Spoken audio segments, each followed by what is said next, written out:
গল্পের শুরুতে আমরা স্যাম নামের এক যুবককে দেখি যে ট্রেনে করে কোথাও যাচ্ছিল। স্যামের জীবনটা মোটেও ভালো কাটছিল না। প্রতি পদে পদে তাকে অভাব আর কষ্টের মুখোমুখি হতে হচ্ছিল। সে অনেক দূরবর্তী এক জনশূন্য মরুভূমির মতো শহরে যাচ্ছিল, যেখানে সে একটি নতুন চাকরিতে যোগ দেবে। ট্রেনের ভেতরে সে একা বসে খাবার খাচ্ছিল, আর তার সামনেই এক মহিলা তার ছোট বাচ্চাকে নিয়ে বসেছিল।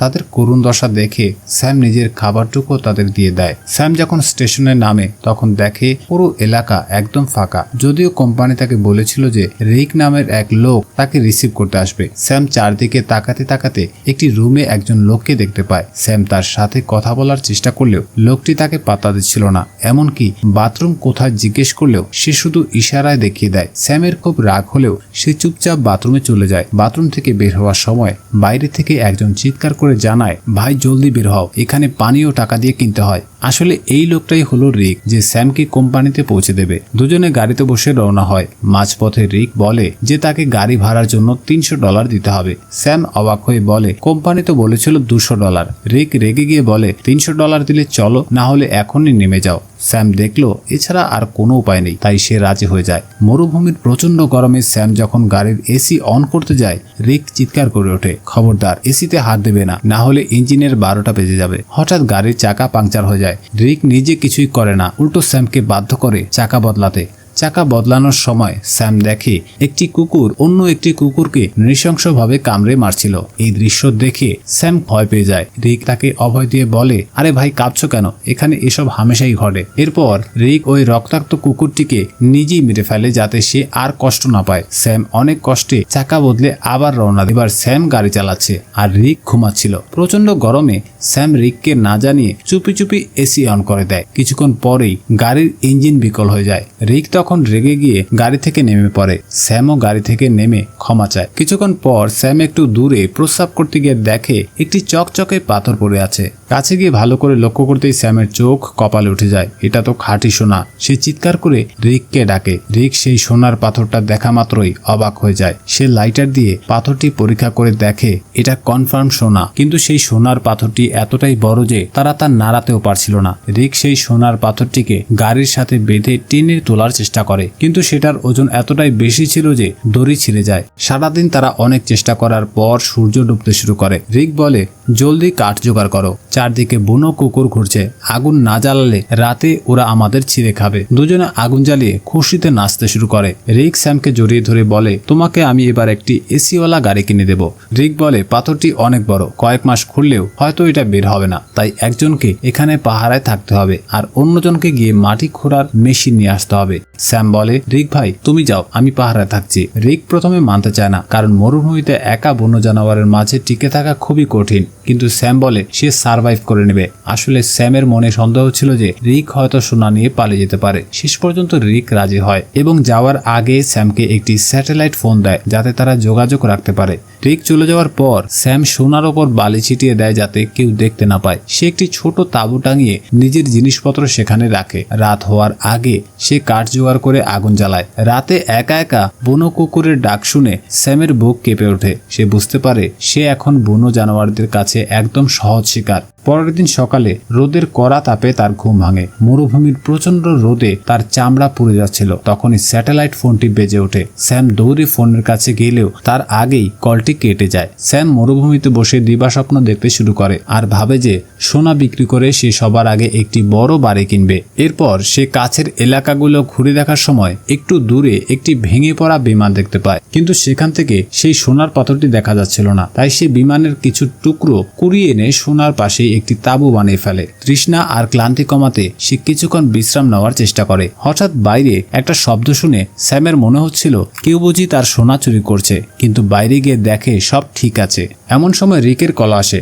স্যাম চিৎকার করে বলে, ভাই তুমি কোথায়, রোদে আমার চামড়া পুড়ে যাচ্ছে। রিক জানায় গাড়ির ইঞ্জিন নষ্ট হয়ে যাওয়ায় তার ফিরতে আরো কয়েকদিন সময় লাগবে। রাতে আগুনের সামনে বসে থাকার সময় স্যামের ভয় হয় কুকুরগুলো বুঝি এখনই একসাথে ঝাঁপিয়ে পড়বে। সে হাতে একটি জ্বলন্ত কাঠ নিয়ে কুকুরদের তাড়ানোর চেষ্টা করে। সারা রাত সে আতঙ্কে জেগে থাকে। সূর্যের তীব্র তাপ তার ক্ষত বিক্ষত চামড়ায় হুল ফোটাতে শুরু করে। সে পানি পান করতে যায়, কিন্তু দেখে বোতলে মাত্র কয়েক ফোঁটা পানি অবশিষ্ট আছে।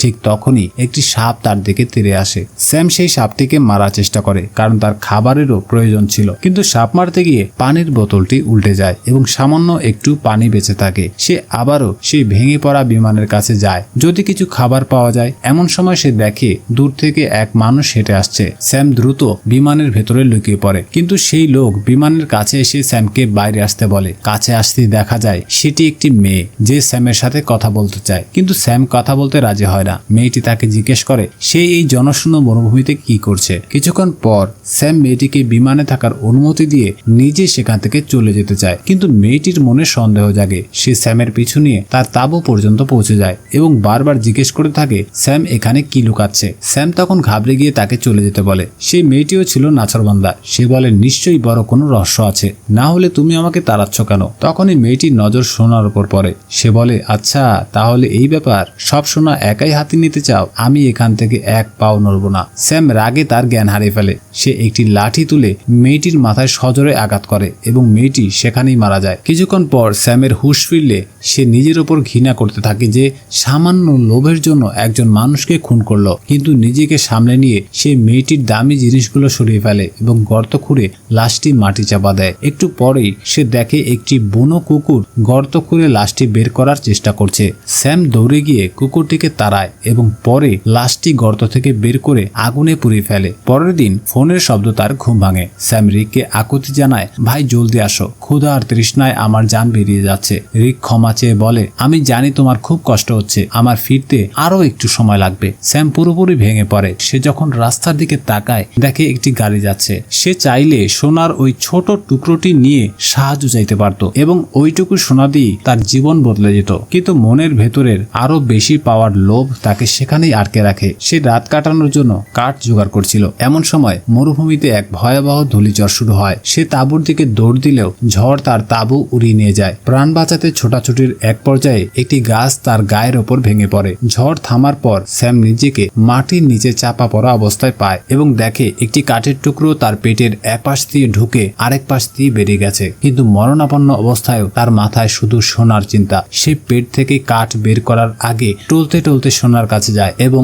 একটি সোনার টুকরো খুঁজে পেয়ে খুশিতে মেতে ওঠে। এরপর সে নিজের পেট থেকে কাঠটি টেনে বের করে, ফলে প্রচন্ড রক্তক্ষরণ শুরু হয়। কাপড়ের টুকরো দিয়ে ক্ষত বাঁধার চেষ্টা করলেও রক্ত থামছিল না। নিরুপায় হয়ে সে আগুন জ্বালিয়ে একটি টিনের কৌটার টুকরো গরম করে নিজের ক্ষতের উপর ছেঁকা দেয়। যন্ত্রণায় স্যাম সেখানেই জ্ঞান হারিয়ে ফেলে। কিছুক্ষণ পর জ্ঞান ফিরলে সে চারদিকে সেই মেয়েটিকে দেখতে পায় যাকে সে খুন করেছিল। স্যাম বুঝতে পারে না এগুলো বাস্তব নাকি মনের ভ্রম। ঠিক তখনই আবার ফোনটি বেজে ওঠে। ফোনের ওপাশে রিকের আওয়াজ শুনে স্যাম চিৎকার করে বলতে থাকে ভাই আমি সব জায়গায় ওই মেয়েটাকে দেখতে পাচ্ছি। রিক ঠান্ডা গলায় বলে কোন মেয়ে? দেখো সোনার কথা যেন কেউ জানতে না পারে, আর যদি কেউ জেনেও ফেলে তবে তাকে মেরে ফেলো। কিন্তু স্যামের অবস্থা তখন এতটাই শোচনীয় যে ঠিকমতো দাঁড়াতেও পারছিল না। ঠিক তখনই সেই মেয়েটি আবার তার সামনে এসে দাঁড়ায়, কিন্তু এবার তার মুখে কোনো আঘাতের চিহ্ন নেই। সে দয়া করে স্যামকে পানি খাওয়ায় এবং সাহায্য করতে চায়, কিন্তু সোনার লোভে স্যাম এতটাই অন্ধ হয়ে গিয়েছিল যে সাহায্য নিতে অস্বীকার করে। স্যাম ভয়ে কাঁপতে কাঁপতে বলে